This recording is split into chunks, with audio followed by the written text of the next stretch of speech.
than the vaguely Scandinavian ovals of her Michigan childhood. It was in part to escape a fate wed to a Scandinavian oval that Anna had come to New York. In Ann Arbor, she would have ended up as someone's eccentric, misfit wife. New York offered a chance to be loved for her entire self, or, since the city was filled with single women, a chance to be loveless without shame. In Ann Arbor, she was a spinster. In New York, she was single.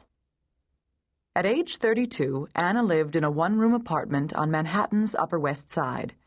Her studio was on the 5th floor of a pre-war building erected in the 1920s. From her 2 north-facing windows, she enjoyed a view across rooftops where her neighbors, slightly miniaturized, held barbecues and sunned themselves on tiny rooftop decks. If Anna leaned far out of her fire escape window, she could catch a leafy sliver of Central Park. That was as close to the trees of Ann Arbor as she ever wanted to get again. Like so many other New York transplants, Anna had been a misfit where she came from. With its welcoming anonymity, New York was a mecca for oddballs longing to blend in. Back home in Ann Arbor, she had not blended in. There, in the conventional and conservative Midwest, her interest in the paranormal had branded her an outcast, although her peers regarded her with a wary fascination. Under the careful guidance of a spiritualist teacher, Bernice Murphy, she had honed her skills, but also achieved an unwelcome notoriety. "Teen Ghostbuster helps police," one unfortunate headline had trumpeted. Anna was torn between the thrill of practicing her gifts and her longing to be a teenager amid teenagers. To add to her woes, her twin brother, Alan, seemed to dine out on her escapades. He would initiate conversations with remarks like, "Let me tell you about my weird sister." Indeed, as the weird sister, Anna had been only too glad to escape to New York. If Alan, back in Michigan, asked her about her work, Anna kept it vague.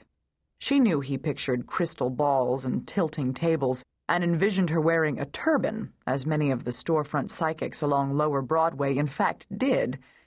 She had long since tired of trying to make her brother understand that to her, ghosts were simply a fact of life. The first time it had happened, Anna was 5 years old. She was staying at her grandmother's house, and she had been tucked into bed early. "Don't let the bed bugs bite," her grandma said, kissing her forehead, smoothing her covers, shutting the door. What bed bugs? Anna wondered, staring at the ceiling where something hazy and bluish seemed to be floating. She squinted, and the shape took on form.